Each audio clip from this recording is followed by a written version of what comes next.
Hello friends. Shashi Agarwal channel के अंदर मैं doctor Shashi Agarwal welcome to all.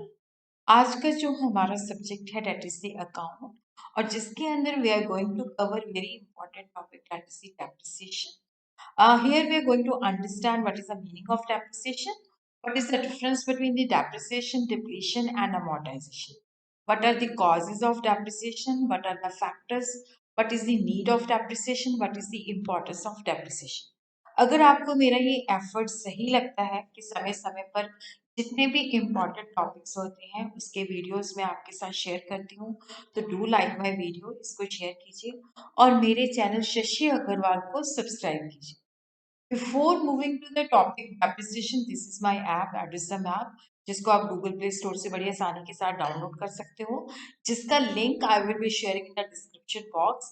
ये जो ऐप है that is relevant for commerce, economics and management students. काफी सारा free study material commerce, economics and management का अवेलेबल है यहाँ पे, और काफी सारे free MCQ test they are also available. Structured courses भी वहाँ पे अवेलेबल है, इवन अकाउंट्स का स्ट्रक्चर्ड कोर्स भी यहाँ पे अवेलेबल है. That is also eight a very nominal price. Link I will share in the description box. तो सबसे पहले हम देखते हैं डेप्रिसिएशन का मतलब क्या है. डेप्रिसिएशन की जब भी हम बात करते हैं तो that is the wear and tear. जब हम टेंजिबल फिक्स एसेट को यूज करते हैं तो उसकी वैल्यू जो है कम हो जाती है. Fall in the value of tangible. Tangible होते हैं जिसको हम टच कर सकते हैं, जिसको हम देख सकते हैं. Fall in the value of tangible fix asset. यहाँ पे जब हम डेप्रिसिएशन की बात करते हैं तो it is related to tangible fix asset. Uses के साथ या with the passage of time या आउटडेटेड हो जाता है या एक्सटेंड की वजह से क्या होता है कि उसकी वैल्यू कम हो जाती है. तो डेप्रिसिएशन जो है that is a permanent, continuing and gradual fall in the value of fix asset. Fix asset के अंदर ये जो रिडक्शन होती है परमानेंट होती है, कंटिन्यूस होती है, और धीरे धीरे करके उसकी वैल्यू कम होती जाती है. Depreciation is the diminution in intrinsic value of the asset due to use और lapse of time. कि जब हम बार बार किसी चीज को यूज करते हैं, फिक्स एसेट को, तो उसकी वैल्यू जो है कम होती जाती है, या with the passage of time उसकी वैल्यू कम हो जाती है. Institute of cost and management accounting London has defined the depreciation as a part of the cost of fixed asset which has expired due to its uses और flex of time और due to एब्सोल्यूशंस और extent. देखो, जब भी हम depreciation की बात करते हैं तो जिसके अंदर क्या है कि यूज करने से वेयर एंड टियर हो जाता है, या with the passage of time, या आउटडेटेड होने से, या एक्सटेंड होने से क्या होता है कि उसकी वैल्यू जो है कम हो जाती है. तो जब भी हम डेप्रिसिएशन की बात करते हैं तो फिक्स एसेट की वैल्यू कम हो जाती है. Depreciation is charge on all fix asset except land, क्योंकि लैंड की जो है इन्फिनिट इकोनॉमिक लाइफ होती है, जिसकी वजह से जितनी भी फिक्स एसेट है लैंड को छोड़ के सबके ऊपर डेप्रिसिएशन चार्ज होता है. So what is the characteristics of the depreciation. जब भी हम डेप्रिसिएशन की बात करते हैं तो depreciation is a fall in the book value of the tangible fix asset. जो हमारी अकाउंट्स की बुक्स के अंदर हम टेंजिबल फिक्स एसेट दिखा रहे हैं उसकी बुक वैल्यू जो है कम होती जाती है. और जो ये रिडक्शन होती है परमानेंट होती है, धीरे धीरे करके होती है और कंटिन्यूस बेसिस पे होती है. और ये डेप्रिसिएशन ग्रेजुअली होती है. कई बार ऐसे भी हो जाता है कि जैसे टेक्नोलॉजिकल डेवलपमेंट होती है तो जिसकी वजह से वो फिक्स एसेट जो है आउटडेटेड हो जाता है. अदरवाइज डेप्रिसिएशन जो है स्लो मैनर में होती है. डेप्रिसिएशन जो है एक ऐसा एक्सपेंस है जो कि नॉन कैश एक्सपेंस है, जो हम किसी को पे नहीं करते. It is a process of allocating of the cost of asset over its expected useful time. कि जो भी asset की time, जैसे मान लो 10 years है, तो किस तरह से हम जो cost of asset है, जैसे मान लो 1 लाख की asset है, उसका 10 year का जो है useful life है, तो हर साल हम 10-10 हजार depreciation करके profit and loss के अंदर डालते जाएंगे स्ट्रेट लाइन मेथड के अंदर. तो it's a process of allocation of the cost of asset over its expected useful life. Now we understand what are the causes. क्या रीजन है जिसकी वजह से डेप्रिसिएशन होती है. Physical wear and tear. जब हम किसी चीज को लगातार यूज करते रहते हैं तो उसकी एफिशिएंसी कम हो जाती है, या with the passage of time उसकी वैल्यू कम होती जाती है. और उसी तरह इकोनॉमिक एनवायरनमेंट के अंदर चेंजेस आने की वजह से, या लीगल राइट जो होते हैं वो एक्सपायर हो जाते हैं, तो उसकी वजह से डेप्रिसिएशन उत्पन्न होती है. Bye constant use. देखो जब हम किसी चीज को लगातार यूज करते जाएंगे तो वो चीज घिसावट की वजह से क्या होता है कि उसकी वैल्यू कम हो जाती है, उसकी एफिशिएंसी कम हो जाती है। या by expiry of the time, और we could say by a flex of time और with the passage of time. The value of the maturity of asset decreases with the passage of time. Even वो use नहीं भी होती तो भी क्या होता है कि उसकी वैल्यू कम होती जाती है। जैसे नेचुरल फोर्सेस, जैसे रेन्स है, विंड्स है, वेदर है, तो जिसकी वजह से क्या होता है कि फिक्स एसेट की जो वैल्यू है उसके अंदर डिटीरियोरेशन आ जाता है, चाहे वो यूज नहीं होती।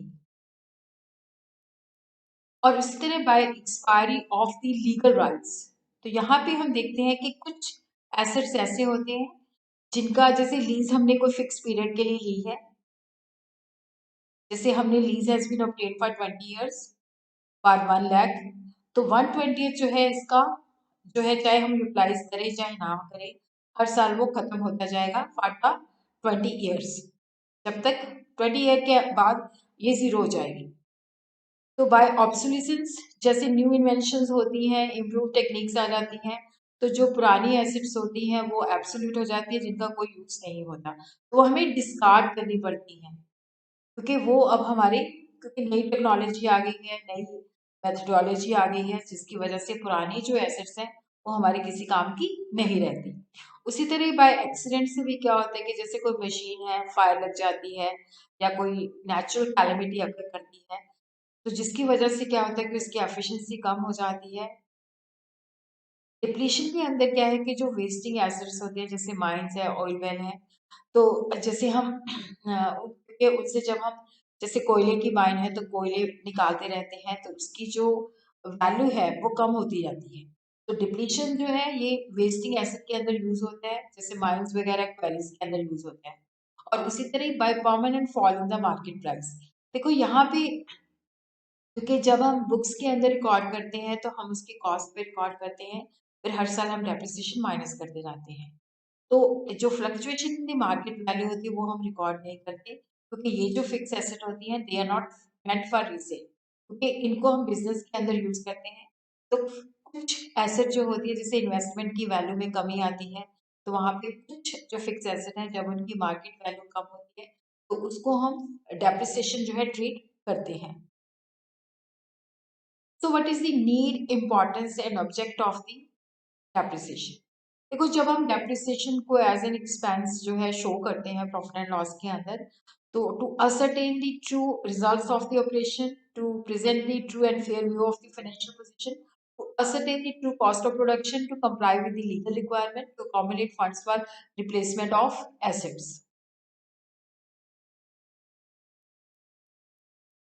for ascertaining the true profit or loss।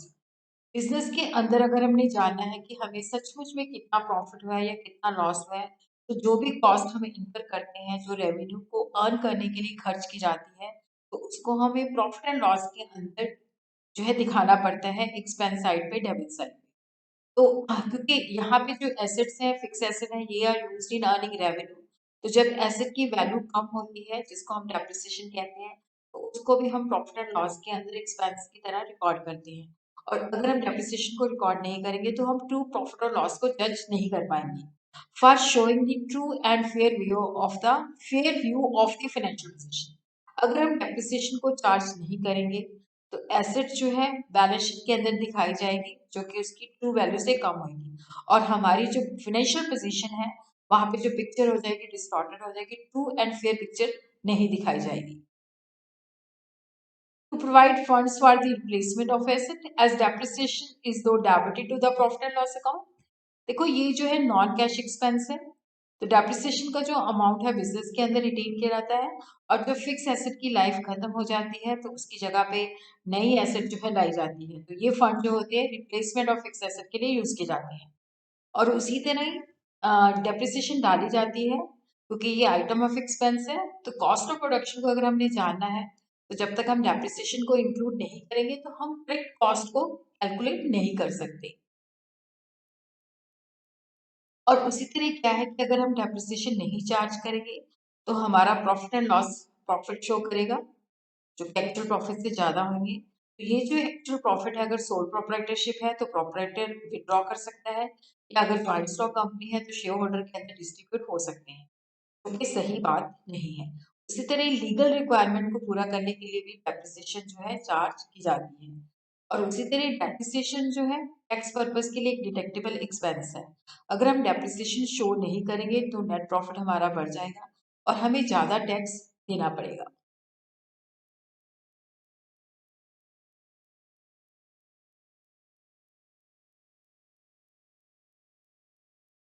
इसी तरह हम देखते हैं कि what are the factors who are determining the amount of depreciation. जो डेप्रिसिएबल एसेट होती है, जो फिक्स एसेट होती है जिसके ऊपर हम पैसा स्पेंड करते हैं उसको एक्वायर करने के लिए, दैट बिकम्स हिस्टोरिकल कॉस्ट जो हम इनकर कर चुके हैं।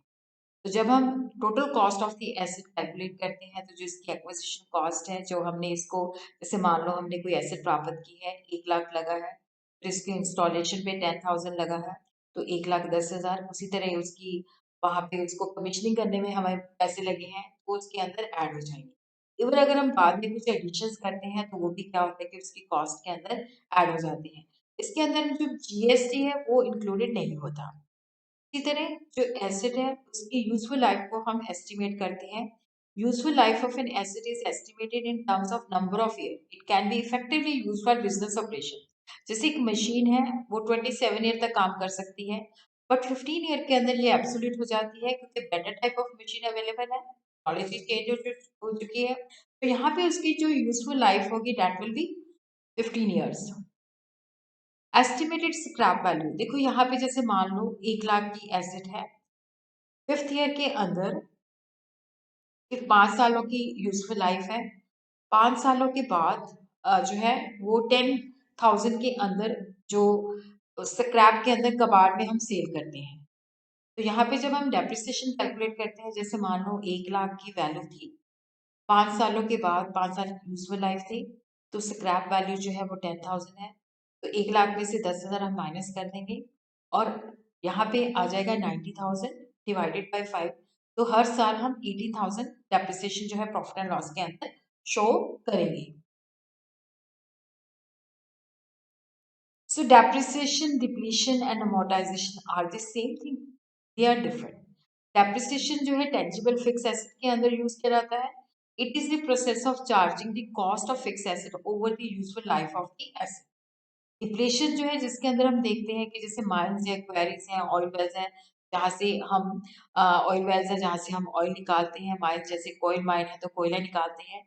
तो यहाँ पे हम देखते हैं कि नेचुरल सोर्सेज किस तरह से एग्जॉस्ट हो रहे हैं। तो depletion is the accounting process of recording the cost of resources exhausted as an expense in the books of accounts. Depletion को हम वेस्टिंग एसेट की जो डेप्रिसिएशन होती है उसमें यूज करते हैं। मोर्टाइजेशन जो है जहाँ पे इंटेंजिबल एसेट्स की जो डेप्रिसिएशन होती है, जो राइट ऑफ हम करते हैं, जैसे पेटेंट्स है, कॉपीराइट्स है, ट्रेडमार्क्स हैं, इंटेंजिबल होते हैं जिनको हम देख नहीं सकते, महसूस नहीं कर सकते, तो उनकी जो डेप्रिसिएशन होती है that is known as a amortization. तो ये आप लोगों ने याद रखना है कि डेप्रिसिएशन जो है that is for tangible fix asset, depletion जो है वेस्टिंग एसेट, अमोर्टाइजेशन जो है intangible assets. So amortization is used for recording and writing of the intangible assets like the patents, copyrights, and the trademark.